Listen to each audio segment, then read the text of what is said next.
nama lain yang layak untuk menerima segala pujian penyembahan kami pada pagi hari ini. Layak Tuhan, karena Engkau baik, Engkau luar biasa. Kami tidak ingin tergesa-gesa pada pagi hari ini, tapi kami ingin menikmati Engkau dan menggunakan waktu yang ada untuk memuliakan dan meninggikan nama Tuhan. Engkau Allah yang hidup, Allah yang baik, Allah yang bekerja, Allah yang terlibat, Allah yang selalu ada bersama dengan kami. Sebab itu kami bersuka cita di dalam-Mu ya Tuhan. Berbicara di tengah-tengah kami, Roh Kudus berbicara, berfirmanlah. Pakai dan urapi hamba-Mu Tuhan dalam segala keterbatasannya. Untuk menyampaikan kebenaran-kebenaran firman yang begitu luar biasa, yang menghidupkan, menguatkan kami. Sehingga dalam hidup ini kami bisa melihat bahwa semuanya baik dalam hidup kami. Terima kasih Tuhan, berbicaralah ya Bapa. Roh Kudus, hamba berdoa Engkau hadir dan Engkau mengurapi juga setiap jemaat yang hadir. Engkau yang menerjemahkan apa yang disampaikan pada pagi hari ini ke dalam situasi kami masing-masing. Sehingga kami bisa mengerti dan kami bisa bersuka cita atas segala kebenaran firman Tuhan yang kami terima pagi hari ini. Terima kasih, kami siap dan rindu mendengar firman Tuhan. Berbicaralah sekali lagi, urapi kami. Di dalam nama Yesus kami berdoa dan bersyukur. Amin, amin. Kita memasuki bulan Desember, saudara-saudara. Dan, oh ya, by the way, saya selalu senang kalau bisa dikasih kesempatan untuk berbicara di Putat, saudara-saudara. Karena ini kayak dulu di sini gitu kan ya, sudah lama. Dan tidak pernah bisa menolak sebetulnya, saudara-saudara, kalau minta ke Putat. Mestinya saya sudah janji sama jemaat Galaksi, saudara-saudaraku, bulan Desember, November, Desember saya tidak akan keluar kemana-mana gitu. Mestinya janjinya begitu, karena September, Oktober kemarin itu mulai Agustus minggu ketiga, saya itu pelayanan luar selama 6 minggu berturut-turut, saudara-saudara. Jadi mulai bulan ketiga, keempat Agustus, September 1 bulan dan minggu pertama dan minggu ke-2-nya Oktober gitu. Itu saya semuanya pelayanan di luar. Jadi tidak muncul di Galaksi. Jadi saya jadi merasa kasihan sama jemaat di sana. Dan saya kemudian bilang, saya mulai kapan? Mulai Oktober minggu ke-3 saya bilang saya tidak akan keluar sampai tahun baru, saudara-saudaraku. Tapi ternyata tiba-tiba Pak Andreas minta tukar yuk, aku mau ke Galaksi katanya. Mestinya hari ini saya khotbah di Galaksi. Tapi ya, saya selalu melihat ini sebagai satu kesempatan yang menyukakan saudara-saudaraku, karena saya senang ketemu dengan teman-teman lama, jemaat-jemaat yang mungkin kalau enggak ketemu kalau enggak kesempatan ini, saudara-saudara. Hari ini saya ingin bicara tentang ini, tentang semua baik. Semua baik. Ini satu pesan yang Tuhan berikan yang membuat saya juga bersuka cita, saudara-saudaraku. Tema bulanannya itu peace, damai. Jadi, tapi mohon maaf, saya mungkin tidak akan persis seperti edifikasi hari ini, tapi ini semua saling berkaitan. Saya dengan pesan ini, saudara-saudara, saya ingin mencoba untuk mengajak kita semua itu untuk mengetahui, meyakini kebenaran bahwa kalau Allah itu baik, maka semuanya baik dalam hidup kita. Sederhana saja. Tadi di awal lagu kita mengatakan His goodness is running after me. Kebaikan Tuhan itu bahkan mengejar kita katanya. Tuhan itu sangat baik. Tuhan itu God is so good, ya kan? Tidak terhitung lagu-lagu yang menggambarkan betapa Tuhan itu baik. Simpel saja, kalau Tuhan baik dan Dia berkuasa, artinya dalam hidup kita semuanya baik. Dan keyakinan tentang kebaikan ini, kalau saudara betul-betul bisa melihat, mengerti, dan kemudian meyakini bahwa semuanya baik dalam hidupmu, dari situlah timbul sukacita. Dari situ timbul damai sejahtera. Peace itu akan muncul. Saudara tidak akan bisa mengalami damai dan sukacita kalau saudara tidak bisa melihat bahwa seluruh hidup kita itu sebetulnya baik, saudara-saudara. Nah, repotnya agama, orang Kristen itu kadang-kadang dipaksa. Ayo bersukacita, bersukacita, bersukacita. Sedangkan ya kalau semuanya pas lancar, kerjaan lancar, uang mengalir, semua beres, gampang kita mengatakan bahwa semua baik dan kita bisa bersuka cita. Ada musim-musim hidupnya kayak gitu, semua lancar, semua enak gitu, semua kerjaan semua lagi bagus-bagusnya dan kita bisa mengatakan semua baik. Tetapi kita tahu hidup itu enggak terus-terusan enak, saudara-saudaraku. Enggak ada hidup yang lancar, gak ada masalah, itu enggak mungkin, by the way. Tetapi kalau kita tidak bisa, kalau kita tidak bisa memahami kebenaran bahwa kalau Allah itu baik maka semuanya baik, maka kita tidak bisa bersuka cita senantiasa.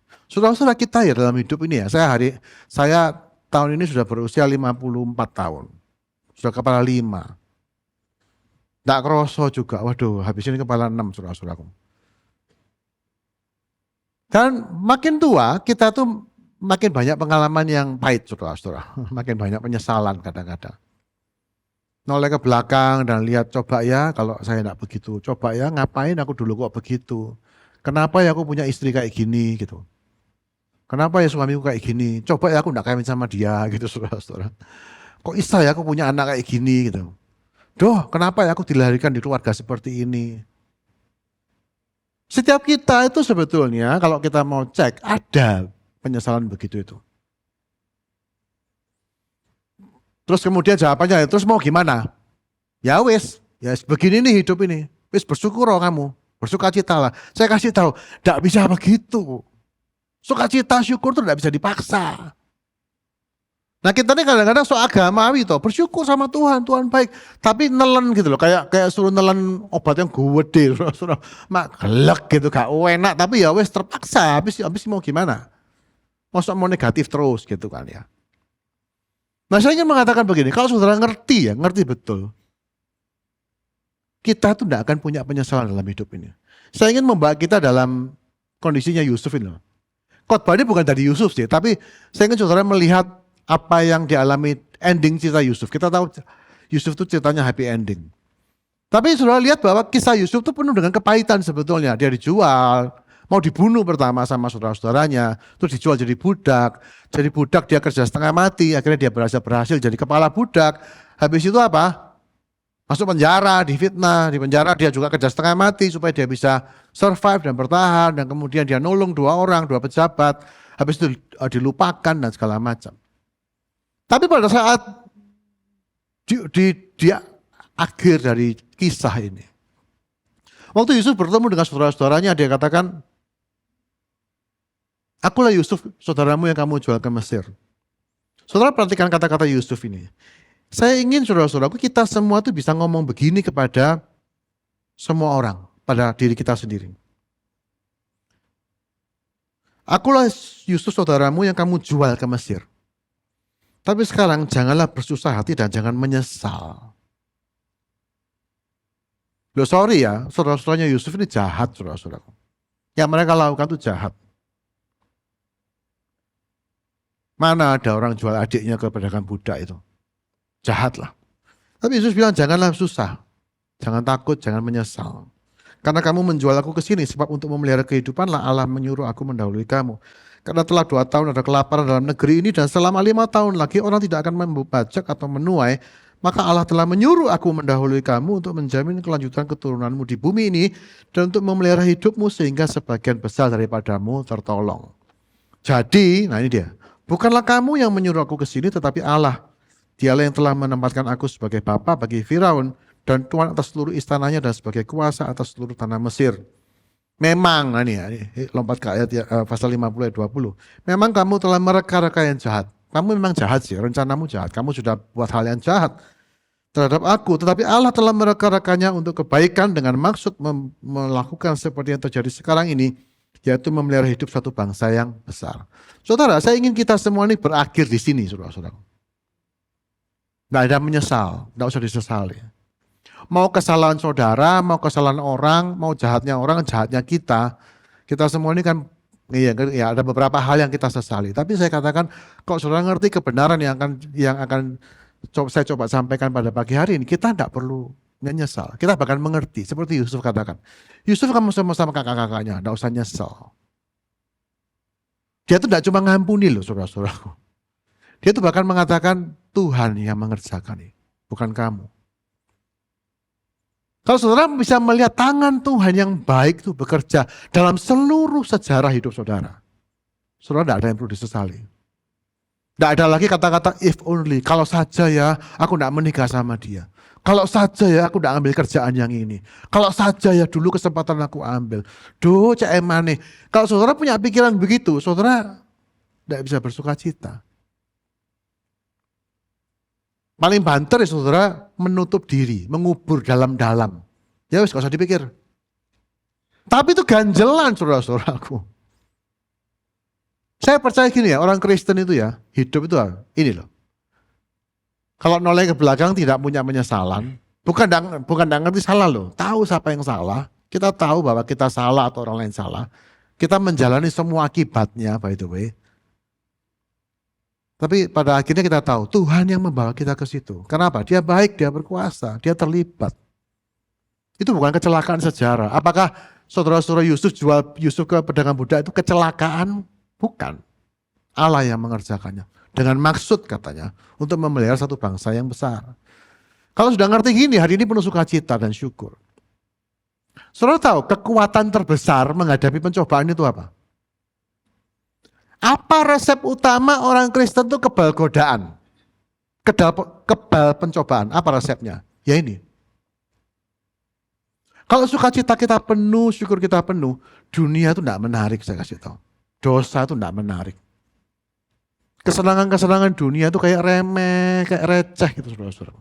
Saya serius. Ada satu lagu himne yang mengatakan, turn your eyes upon Jesus. Turn your eyes upon Jesus. Dan pandang penuh. And the things of earth will go strangely dim. Saat saudara memandang kepada kebaikan Yesus, tiba-tiba hal di dunia ini menjadi pudar, menjadi kabur, dim, menjadi apa itu? Suram. Banyak orang Kristen itu jatuh bangun dalam pencobaan. Kenapa? Mereka tidak mengalami sukacita dan syukur yang penuh. Terus cari sukacita di tempat yang lain. Hiburan lah, apalah, judi lah, kekayaan lah, shopping lah, hobi lah. Kita kemudian berusaha mengejar semua itu. Tapi saya ingin jamin kalau saudara penuh sukacita saudara. Sukacita yang disebabkan oleh betapa baiknya kehidupan kita. Saudara akan menjumpai bahwa pencobaan godaan dunia itu tidak ada artinya. Tidak sekuat itu gitu. Jadi semua orang yang pergi ke Las Vegas, yang berjudi di sana, ngabisin duit di situ, semua orang yang kemudian tidak setia dengan pasangannya, semua orang yang kemudian berfoya-foya, berkubang dalam keduniawian, semua satu hal yang mereka minus gitu. Mereka kekurangan sukacita yang sejati. Dan untuk masa depan, saudara-saudara akan punya pengharapan yang tidak pernah pudar. Ini yang saya sampaikan kepada saudara, bukan dari sini si khotbahnya nanti, dari 2 Korintus pasal yang keempat, tapi ini yang targetnya begitu. Karena kalau saudara tidak punya ini, saudara-saudaraku, kita tidak punya kesaksian, sorry to say. Kita tidak punya kesaksian. Saudara, kehidupan Kristen itu sebetulnya, kalau kita lihat ya, kita nih kesaksian itu sebetulnya, saya berkali-kali mungkin ngomong, yang kita saksikan itu bukan keyakinan sebetulnya. Oh bukan Yesus Tuhan, agama. Itu iman, menyaksikan iman kita. Sebetulnya enggak begitu. Saksi itu bukan menyaksikan keyakinan, saksi itu menyaksikan pengalaman. Masuk akal ya? Saudara-saudara yang di dunia hukum, saudara Andri tadi yang worship leader ini, dia S2 hukum, master hukum saudara. Pak Yosa juga master hukum. Saya juga master hukum, masuk hukum rimba tapi. Dalam dunia hukum, saksi itu bukan menyatakan apa yang dia percayai, tapi apa yang dia alami. Saudara tidak bisa mengalami sukacita, saudara tidak bisa berharap, dan kalau saudara tidak punya pengharapan, saudara mau menyaksikan apa? Cuma keyakinan. Kadang-kadang kayak lagu tadi itu mengatakan dengan imanku berkata Yesus itu dahsyat. Saya tidak setuju dengan kalimat itu. Yesus dahsyat itu tidak perlu diimani soalnya. Anggap ya, imanku berkata itu adalah unsur subjektifnya. Imanku berkata, imanmu boleh lain tidak boleh. Iman itu subjektif kok. Pertanyaannya, Yesus dahsyat itu perlu diimani enggak? Menurut saya enggak perlu. Karena itu fakta. Saudara perlu mengimani bahwa 2 tambah 2 sama dengan 4. Imanku berkata 2 tambah 2, 4. Itu ada unsur subjektif. Saya katakan iman itu sebetulnya tidak subjektif itu. Kenapa jadi subjektif? Kalau saudara hanya hidup berdasarkan keyakinan, bukan kenyataan, bukan sebuah pengalaman yang mendatangkan sukacita. Makanya saudara-saudaraku, saya ingin kita semua memahami ini. Kalau saudara ngerti ya, sukacita kita itu betul-betul berkobar. Tanpa sebab, bukan tanpa sebab. Tanpa harus ada sesuatu yang baik terjadi bahkan. Dan sukacita itu kompatibel dengan suffering, dengan penderitaan. Saudara bisa mengalami bahwa kita tuh bisa melewati apa saja dan tidak ada yang perlu kita khawatirkan atau takutkan. Jadi saya ingin menyampaikan ini sukacita yang asli, damai yang betul-betul dari Tuhan. Karena masa depan ini menjadi berat, saudara-saudaraku. Ini perang Israel Hamas terus-terusan, tidak mari-mari ya kan. Bisa jadi perang dunia ketiga ini. Rusia Ukraina juga ya sudah terus, Yemen juga perang, Sudan juga perang saudara. Gak tahu zaman ini perang semua. Seperti yang dikatakan Yesus kan. Kamu akan mendengar banyak kabar tentang perang akhir zaman. Resesi di depan mata saya pikir, karena kalau ini sudah menjadi perang dunia ya Indonesia pasti kena akibatnya. Kalau kita tidak memiliki damai dan sukacita yang benar, yang sejati, saudara, kita akan kelimpungan. Saya serius. Nah, saya akan bacakan, jadi bahasan pada hari ini saya ambil dari 2 Korintus pasal yang keempat. Oke? Saya tidak cantumkan di sini. Saudara bisa buka Alkitab saja. Kita sekali-sekali ya khotbah dengar firman sambil buka Alkitab. Saudara bisa buka Alkitab saudara. Alkitab buku boleh, Alkitab elektronik boleh. 2 Korintus pasal yang keempat ayat yang ke-7. Agak panjang, saya akan bacakan cepat ya. 2 Korintus 4 ayat 7. Ini adalah prinsip bagaimana saudara dalam hidup ini bisa melihat bahwa semuanya itu baik. Damai itu apa? Damai itu adalah sebuah kesadaran bahwa semuanya baik. Itu damai. Sukacita itu apa? Sukacita itu adalah satu kesadaran penuh bahwa kondisimu itu baik. Pervasive sense of well-being. Joy itu. Jadi saudara kalau mau sukacita, mau damai dalam hidup ini, dan damai itu berkat Tuhan yang terbaik, saudara tidak bisa lepaskan dari kebaikan ini. Nah ini prinsipnya. 2 Korintus 4 ayat ke-7. Tetapi harta ini kami punya dalam bencana tanah liat, supaya nyata bahwa kekuatan yang berlimpah itu berasal dari Allah dan bukan dari diri kami.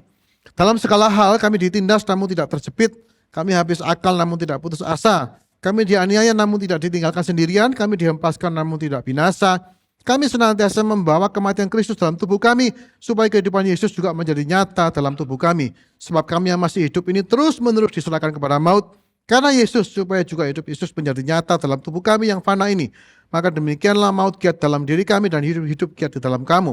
Namun karena kami memiliki roh iman yang sama, seperti tertulis, aku percaya sebab itu aku berkata-kata, kami juga percaya dan sebab itu kami juga berkata-kata. Karena kami tahu bahwa Ia yang telah membangkitkan Yesus akan membangkitkan kami juga bersama-sama dengan Yesus, dan Ia akan menghadapkan kami bersama dengan kamu pada dirinya.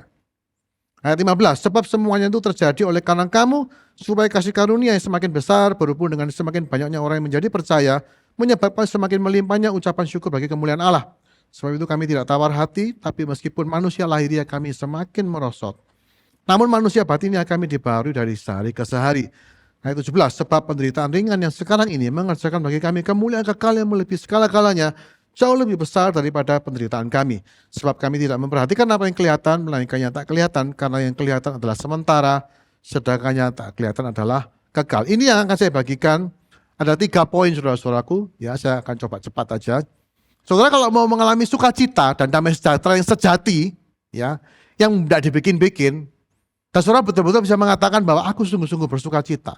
Tidak ada pemaksaan, tidak maksa gitu, tidak dibuat-buat. Ada 3 prinsip. Yang pertama, saudara belajar untuk mati bagi diri sendiri dan hidup bagi Kristus. Ini prinsip pertama, prinsip salib saudara-saudara. Kita ini tinggal dalam dunia yang jatuh. Dalam dunia yang jatuh, segala yang buruk dapat dan mungkin terjadi. Paulus itu mengatakan, aku ini ditindas, habis akal, dianiaya, dihempaskan, namun tidak terjepit, tidak putus asa, dan seterusnya. Artinya apa? Selalu ada kekuatan di tengah-tengah semua kesulitan itu. Saudara tahu nggak kenapa kita tidak bisa percaya penuh bahwa Tuhan itu baik? Begitu semua lancar, oh Tuhan baik. Sebab Tuhan baik. Begitu ada sesuatu dier gitu, kita bilang, Tuhan, kenapa Tuhan? Kenapa aku tidak sebaik biasanya gitu, saudara-saudaraku. Ada satu sudut pandang yang saya ingin saudara itu luruskan. Tuhan itu baik, tidak ada jahatnya. Cuman kita ini cenderung menganggap begini, kalau dia berkuasa dan dia baik, harusnya dia itu ikut campur dalam kejahatan dunia, perang Hamas, Israel. Di mana Tuhan? Kalau Tuhan itu baik, harusnya dia itu intervensi dong. Dia berkuasa, dia Tuhan kok. The problem of pain, the problem of suffering. Itu yang membuat orang itu tidak bisa betul-betul yakin dan berpegang bahwa Tuhan itu baik. Itu yang membuat kita tidak bisa punya satu pandangan bahwa semuanya baik. Kenapa? Mana nyatanya loh. Lihat aja di Palestina, belasan ribu orang kena bom. Siapa yang salah? Oh, semua saling kutuk, saling kutuk. Tapi ada orang-orang yang mungkin mengatakan kalau Tuhan baik, di mana dia? Ini pola pikir yang keliru, saudara-saudaraku.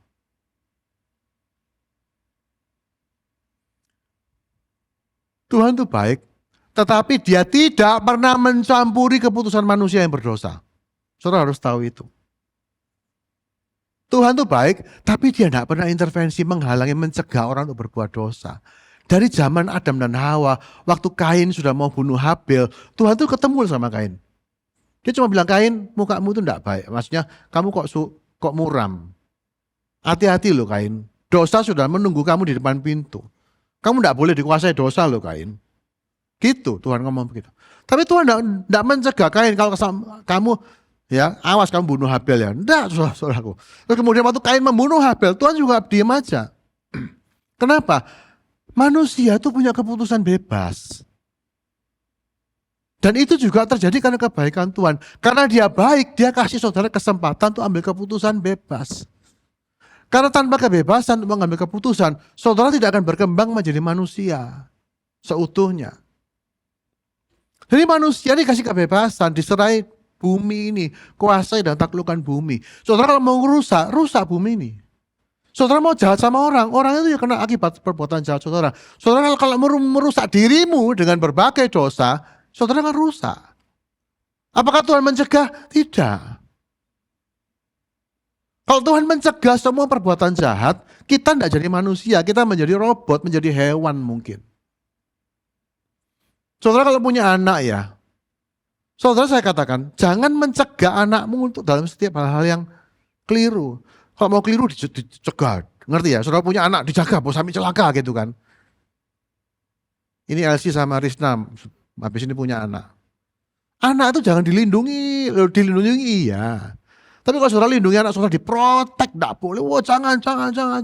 Semua keputusan saudara ambil buat dia. Saudara kan punya anak yang tidak karuan. Saudara bukan baik, saudara jahat sama anakmu itu. Jangan diproteksi terlalu anak-anak itu. Nah, kita hidup di zaman di mana dalam kita yang dulu kerja keras, sekarang anak-anak kita hidup di zaman yang serba instan, serba nyaman, saudara-saudaraku. Dan kita karena kita sayang ya, kita jaga, sampai ada apa-apa. Jangan sampai anakku ini susah, soro.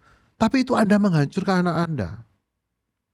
Sometimes saudara harus biarkan anak saudara mengambil keputusan yang salah. Dan membiarkan dia mengalami akibatnya. Itu namanya kebaikannya orang tua. Bukannya Tuhan berdaulat, justru kedaulatan Tuhan. Nah saudara kalau mau tahu, terus Tuhan itu ngapain dong? Maksud dia pasif? Tidak. Dia terus bekerja dalam segala sesuatu untuk mendatangkan kebaikan. Dia tidak mencegah kejahatan, tapi dia bekerja, terlibat bagaimana membuat kegilaan manusia itu untuk somehow akan menghasilkan kebaikan. Itulah hebatnya Tuhan. Dia tidak mencegah. Bukan, tapi kita juga tidak bisa ngomong, oh kalau gitu aku bebas aja, aku jahat, aku dosa aja. Nanti Tuhan pasti bisa bikin baik. Tidak bisa begitu. Kita nih hidup ini semua masa depan ini masih terbuka, saudara-saudara. Tapi Tuhan tidak akan dikalahkan. Saya suka gambaran C.S. Lewis yang mengatakan Tuhan itu seperti Grandmaster catur. Dia bercatur dengan manusia. Manusia ngambil langkah, dan apapun langkahnya manusia bebas. Mau maju boleh. Dan Tuhan cuma lihat, oh kamu melangkah begitu, aku melangkah begini. Melangkah begini. Tuhan begitu aja. Endingnya selalu Tuhan yang menang. Itu loh. Endingnya apa? Kebaikan Tuhan dinyatakan. Nah, apa hubungannya dengan salib, saudara-saudaraku? Supaya kita tuh dalam hidup ini tidak berfokus pada diri sendiri. Saudara ya, kalau saudara berfokus pada keinginanku, my will be done, saudara tidak mungkin bisa bersuka cita. Ironisnya, kita mengejar sukacita dengan cara apa? Memenuhi apa yang kita inginkan. Aku pingin ini beli, pingin ini beli, pingin ini beli, ini beli.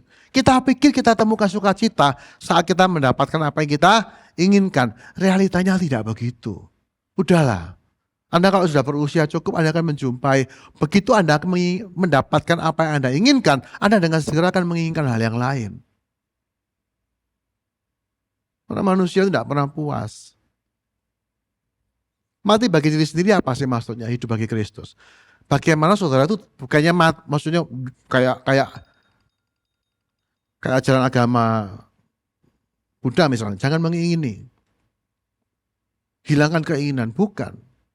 Tapi bagaimana saudara mengingini yang Tuhan ingini, itu loh maksudnya. Salib itu saudara-saudaraku, bukan sebuah idealisme. Oh pikul salib supaya gini, enggak. Salib itu sebetulnya membebaskan saudara untuk bersuka cita dan bersyukur. Karena saat saudara itu berani menyangkal diri pikul salib, saudara menjumpai bahwa keinginanku itu bukan pusat alam semesta gitu. Saudara menjumpai bahwa semua bisa terjadi dan itu tidak masalah. Saudara kan menjumpai bahwa mimpi-mimpimu bisa hancur, bisa. Dunia mengajar kamu punya mimpi, punya visi. Visimu bisa hancur, enggak? Bisa. Bisa nyampe, ada yang bisa.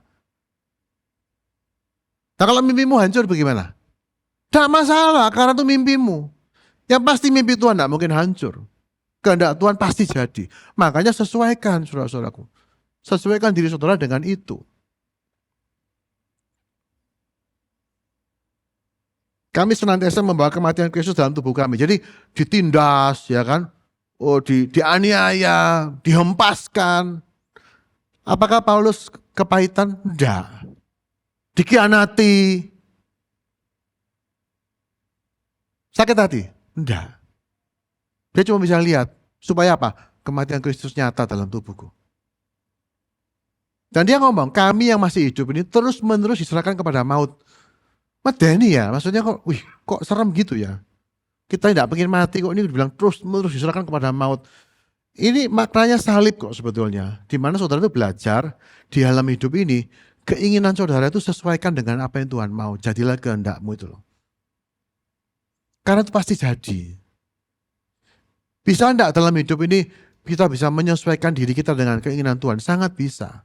Enggak usah kita lah, orang-orang martir-martir yang bom bunuh diri itu loh. Mereka menyerahkan hidup mereka untuk sebuah misi, untuk sebuah rencana.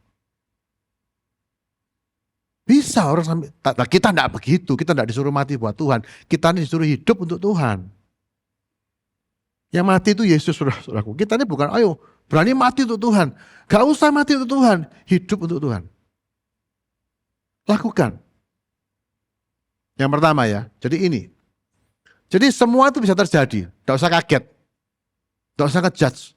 Gak nyangka aku dia jadi kayak gitu. Gak usah, ngapain. Semua orang berdosa kok. Kita aja kadang-kadang kaget dengan dosa kita. Kok iso aku begini gitu saudara-saudara. Oke, ini ada satu kewaspadaan singkat aja. Waspada terhadap stoicisme. Ini menyebar di mana-mana. Filosofi ini menemukan kebahagiaan pada value. Gak apa-apa, kita diproses gitu. Hati-hati. Maksudnya gini ya. Jadi pada nilai-nilai luhur. Jadi orang stoik itu mengendalikan dan menyangkal diri dan penderitaan menjadi sarana untuk meninggikan diri. Satu kebanggaan. Gak apa-apa, masih suamimu gak bisa kerja, kamu tetap tunduk sama dia gitu. Saya kan ngajar hati ibu ya toh. Kadang-kadang saya dengar-dengar ya itu, istri itu diajari. Suamimu enggak tanggung jawab, bencana, gak bisa mikir, kurang pinter, apa, enggak apa-apa. Tapi kamu harus tunduk. Tunduk karena itu kehendak Tuhan. Apa yang terjadi? Kita bangga. Akhirnya ibu pun menjadi bangga. Terus ngomong di mana-mana, suamiku tuh bodoh setengah mati, tapi aku tunduk sama dia. Iku merendah di atas bukit, saudara-saudaraku. Bisa nangkep bedanya? Nangkep enggak? Kita ini manusia tuh ego tuh perlu kebanggaan. Dan kadang-kadang kalau kita tidak bisa lepas dari penderitaan, kita membanggakan penderitaan kita. Oh enggak apa-apa, istriku tuh memang judes, cerewet. Wes gak karu-karuan, tapi aku tetap mencintai dia. Anda tuh membanggakan diri dalam orang kayak gini biasanya saudara-saudaraku nanti gak tahan uji. Balik-balik orang ngomong sama saya, tuh wah sampai kapan aku diproses? Aku tahu aku harus diproses, tapi sampai kapan? Kalau saudara mengejar stoicisme ini, begitu prosesnya panjang, saudara pasti mengeluh, aduh cek setengah mati. Sampai kapan aku kayak gini? Aku tahu Tuhan bekerja ini. Jadi membanggakan value, membanggakan virtue. Nggak sepenuhnya salah daripada saudara ngomel, saudara marah-marah. Ini kelihatannya baik ya stoicisme. Tapi ini fokusnya pada diri sendiri. Sedangkan saudara-saudara kalau mau bersuka cita, fokusnya bukan pada nilai, bukan pada moral, pada Kristus. Bagaimana Yesus itu nyata dalam hidupmu. Bagaimana engkau tuh makin berkurang-kurang dan Yesus makin nangkep ya. Jadi hati-hatilah. Kita ini kebanyakan orang Kristen tuh gitu. Begitu kita mengalami suffering, penderitaan, kita kemudian bergumul dan menemukan beberapa arti, makna, dan kemudian wah ya betul ini jadikan aku jadi orang hebat. Kamu percayalah, kamu diproses Tuhan ini. Ya, nanti kamu jadi bagus, jadi hebat. Tidak sepenuhnya salah, tapi fokusnya itu pada diri sendiri. Nah saya ingin lanjutkan saudara, kalau saudara mengalami banyak hal yang tidak enak, bilanglah biarlah Kristus menjadi nyata. Prosesnya itu supaya Kristus menjadi nyata, bukan supaya kita tuh jadi orang hebat. Bisa bedain ya. Kalau saudara berfokus pada diri sendiri, saudara ya mungkin sementara saudara merasa ya sudahlah, ini penting buat aku jadi bagus di sini dan segala macam. Ya kalau prosesnya berhenti, kalau Tuhan sayang sama saudara, prosesnya habis ini proses lagi, habis ini ngalamin lagi. Loh kok enggak mari-mari, kok enggak selesai-selesai. Sampai kapan Tuhan aku kayak gini nih? Nah gitu.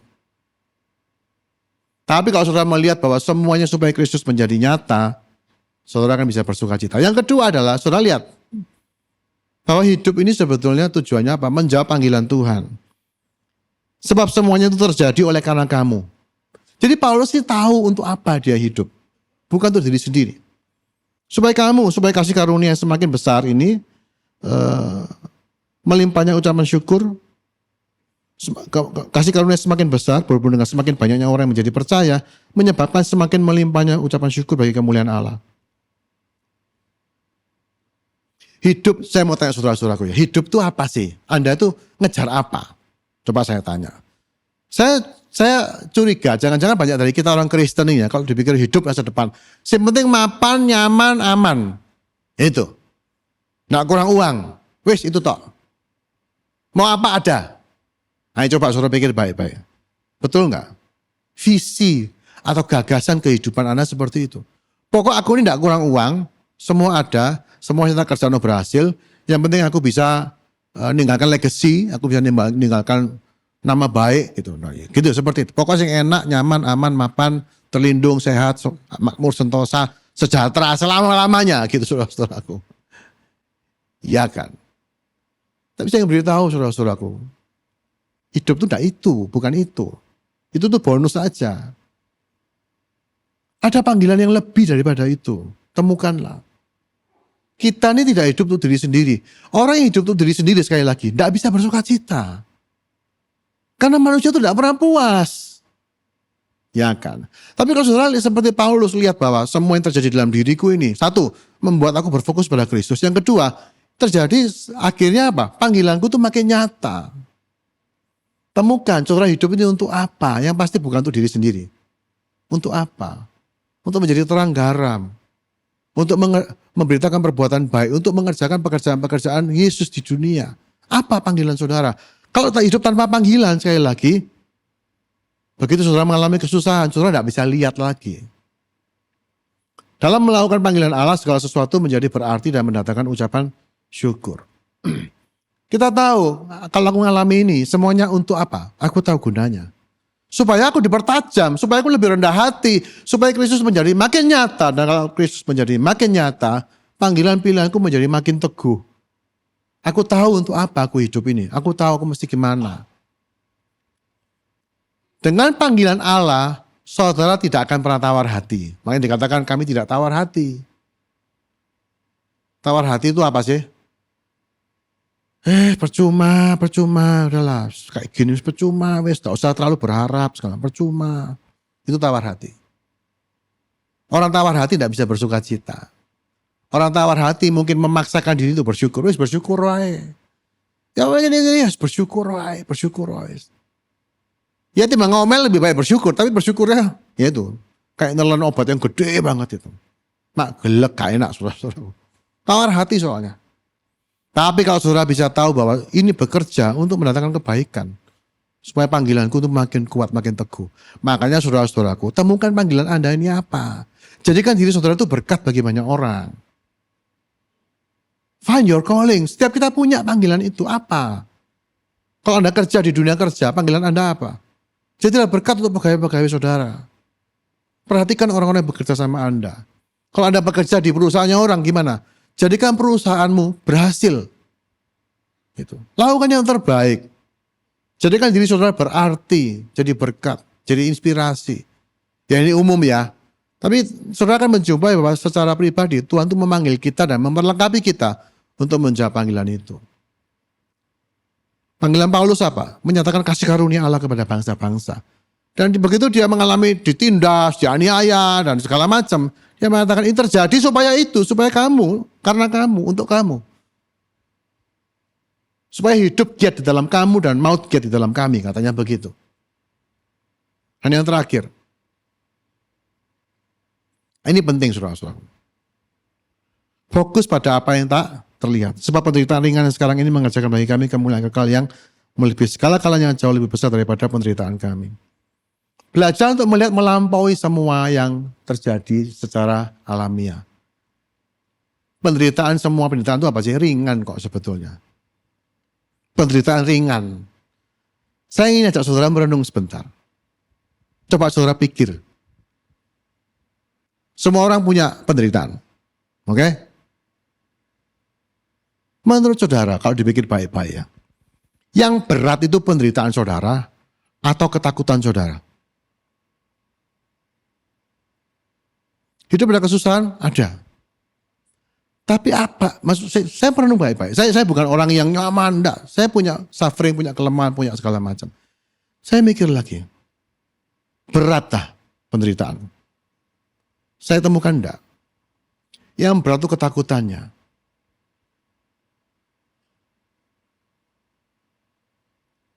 Gereja di sini punya staff, saudara mungkin pernah tahu lah. Takut jarum saudara-saudara. Saya kan pakai insulin, tak tunjukin ini loh. Insulin itu jarumnya kecil, 0,2 mili diameternya itu, panjangnya cuma 4 mili, kecil. Tak tunjukin ini loh jarumnya kecil. Kan saya nyuntik di depan dia, gak sakit tak bagus. Enggak ini loh cilik jarumnya, tak tunjukin. Aduh lemes aku gitu. Waktu vaksin COVID saudara-saudaraku digotong sama teman-teman. Digeret, divaksin tidak susah, gitu. Saya mau tanya, jarum itu masalah gede tak? Kita di sini tidak tahu, mohon maaf kalau saudara di sini ada takut jarum. Tapi masalahmu bukan jarum. Masalah saudara itu ketakutan Anda, fobi itu. Tuhan itu tidak pernah kasih pencobaan orang itu melebihi kekuatannya. Berarti pencobaan itu tidak seberat dugaan kita. Kalau saudara mengatakan, aduh kok berat sekali Tuhan gitu. Kekhawatiran saudara yang bikin itu lebih berat. Begitu saudara takut dan khawatir, masalah cilik jadi gede. Benar? Coba pikir baik-baik. Ada tak masalah berat di hidup ini? Saya tanya. Masalah paling berat ya matilah. Mati pun bukan masalah bagi orang percaya. Paulus dengan yakin mengatakan mati itu keuntungan bagiku. Mati itu kita akan menerima semua reward kita. Kalau mati bukan masalah, terus masalah berat itu apa? Tidak ada. Yang jadi masalah sebetulnya masalah yang sebenarnya kekhawatiran, ketakutan, keegoisan kita. Kita berpikir bahwa hidup ini harusnya enak, nyaman, mapan ya itu. Saudara kalau tidak bisa melihat melampaui apa yang terlihat, saudara tidak akan bisa bersuka cita. Di 2 Raja-Raja pasal yang ke-6 ada sebuah cerita yang menarik saudara-saudaraku. Itu ceritanya Aram sama Israel lagi perang. Dan Raja Aram ini ngajak beberapa sekutu untuk ya perang. Tapi ceritanya waktu itu semua rencananya Raja Aram ini bocor gitu. Semua rencana. Jadi mau apa itu ada yang bocorin. Yang bocorin siapa? Elisa. Elisa ini nabi. Ngamuk Raja Aramnya. Siapa yang jadi pengkhianat ini? Terus salah satu ajudan mengatakan, Raja di Israel itu ada nabi namanya Elisa. Nabi ini raja mikir apa? Mikir aja di kamar tidurmu. Elisa bisa tahu. Oh gitu ya. Kalau gitu kita serbu Elisa. Akhirnya pagi-pagi diserbu. Ada banyak tentara Aram nyerbu Dotan. Dotan ini kota tempat Elisa dan bujangnya Gehazi di situ. Pagi-pagi Gehazi bangun, dia keluar. Wis dikepung saudara-saudara. Dan Gehazi mengatakan satu kata. Celaka Tuanku. Celaka kita. Kalau bahasa Surabayanya tuh mati kon gitu. Kalau Jawa Tengahnya mati aku. Orang Jawa Tengah lebih tidak egois. Yang mati aku. Kalau Surabaya mati kon. Yang mati kon. Bukan aku gitu. Kenapa? Celaka. Kenapa? Dan Elisa dia tidak berdoa Tuhan tolong kami tidak. Elisa bilang Tuhan bukalah matanya. Dan tiba-tiba Tuhan bekerja, bujang ini matanya kebuka. Dan dia bisa melihat apa yang melampaui realita nyata itu. Dia melihat ribuan kereta berapi, pasukan malaikat. Saudara-saudaraku, ini kunci. Kalau saudara cuma lihat apa yang nampak, kalau pandangan kita cuma ya wis salah, sing injek bumi aja. Sing real aja. Kalau saudara menolak untuk menyadari bahwa ada realita yang jauh lebih luas daripada realita 3 dimensi. Anda tidak bisa bersuka cita. Anda tidak bisa merasakan kebaikan Tuhan. Kadang-kadang doa kita itu bukan Tuhan lepaskan aku dari masalah. Tapi doa kita apa? Tuhan bukalah mataku. Supaya aku bisa melihat bahwa di balik masalah ini ada kemuliaan yang sangat besar. Memandang melampaui apa yang kelihatan. Begitu saudara melihat realita kekekalan di balik realita yang sementara, Anda tidak akan bersusah. Aduh, saudara. Makanya saya percaya di surga itu tidak ada air mata. Saudara kalau sudah ketemu surga itu, tidak ada orang nangis di surga. Kok bisa Pak? Kalau dia selama hidupnya pahit, masa tidak ingat? Tidak ingat tidak? Kenapa? Apa yang dia lihat itu melampaui semua yang dia pernah bayangkan. Amin. Dan itu tidak usah nunggu mati. Jujurnya khotbah ini saya mau kasih judul Rest in Peace sebetulnya saudara-saudara. Rest in Peace. Orang itu kadang-kadang ya repot ya. Rest in Peace nunggu mati. Ya betul sih rest in peace. Tapi saya pikir rest in peace tidak usah nunggu mati. Setuju enggak? Tidak setuju? Rest in peace tidak usah nunggu mati. Anda bisa betul-betul resting in God's peace dalam hidup ini. Kenapa? Anda bisa melihat semua yang terjadi ini itu tidak sepenting itu, tidak seberat itu. Di sisi lain, Ibrani mengatakan, Ibrani 11, apa yang nampak itu dijadikan dari apa yang tidak nampak. Maksudnya apa? Semua benda yang saudara lihat ini asalnya itu dari tidak nampak. Yaitu ide, gagasan. Tidak ada satu benda pun di ruangan ini, dalam seluruh dunia, tidak ada satu pun hal yang nampak, itu yang jadi dengan sendirinya. Tidak ada. Semua hal yang nampak itu diawali dari sebuah hal yang tidak nampak, yaitu gagasan, iman, ide, konsep.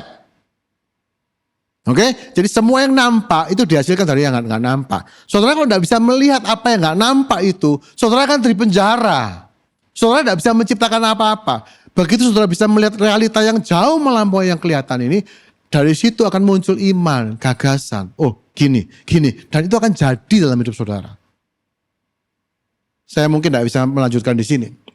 Nah ini dia, apa yang tidak terlihat jauh lebih penting karena menentukan apa yang terlihat.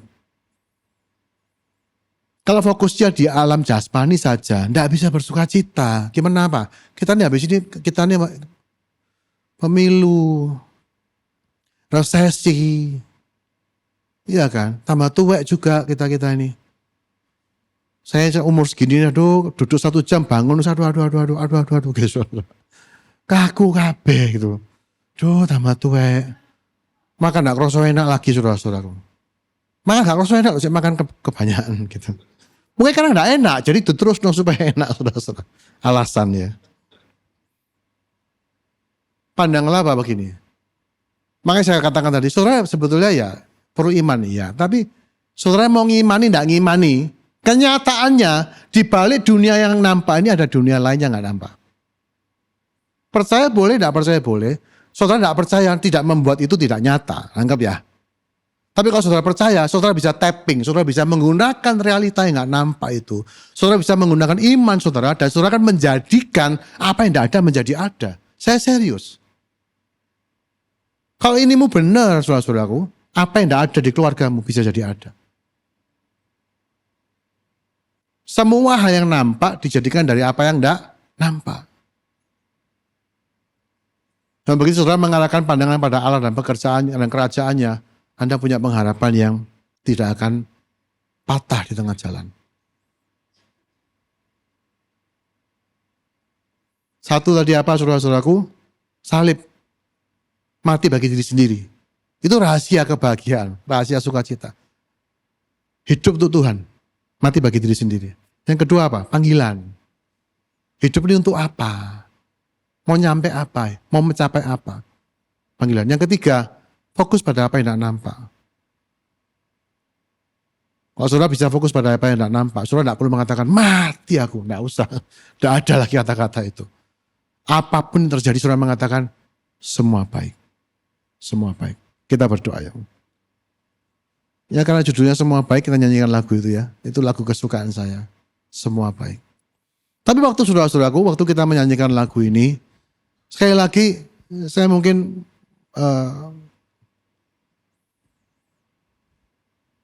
minta izin untuk mengatakan saudara tidak perlu menyanyikannya dengan iman begitu. Tidak usah pakai iman lah. Kenapa? Karena ini realitanya. Ini fakta. Dia baik, Tuhan baik dan dia terlibat. Saudara kita semua punya sejarah kan. Saya punya sejarah yang kalau dipikir secara manusia, saya menyesali itu. Kenapa ya kok sampai gini? Kenapa ya papaku sampai kayak gini? Kenapa ya mamaku begini? Gitu. Kita semua punya dalam versi masing-masing. Tetapi saya dengan berani mengatakan pada hari ini saudara-saudaraku, saya jadi seperti sekarang ya karena itu semua. Gitu. Tuhan tidak mencegah rumah tangga papa mama saya untuk hancur. Kami ini broken home, saya ini broken home, istri saya juga broken home. Tuhan tidak mencegah.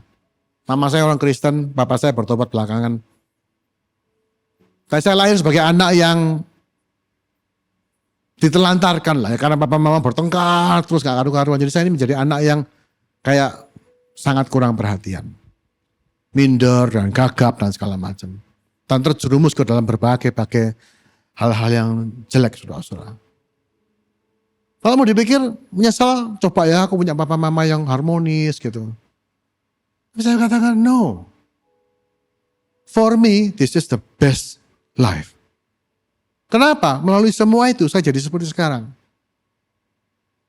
Sehingga waktu kita mengatakan semua baik, saudara tidak berusaha memaksakan diri saudara, enggak. Karena kita tahu bahwa satu, Kristus itu harus menjadi nyata. Yang kedua, saya punya panggilan. Dan semua peristiwa itu pada hari ini, itu yang kalau saudara selama ini diberkati oleh pelayanan saya. Kenapa? Karena saya punya masa lalu seperti itu.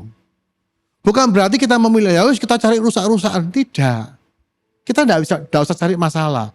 Oh doanya Tuhan jangan bawa kami dalam pencobaan. Saya juga tidak mau Tuhan berikan aku pencobaan supaya Kristus menjadi nyata. Tidak lah, tidak mau saudara-saudaraku. Siapa mau dicobai? Saya takut lah dicobai. Jangan lepaskan kami dari yang jahat. Doanya kan begitu. Tapi kalau terjadi nggak? Bisa terjadi. Kita nggak nyari, jangan nyari. Tapi kalau itu terjadi, lihat. Tuhan izinkan. Dia baik. Dalam kebaikannya dia bekerja.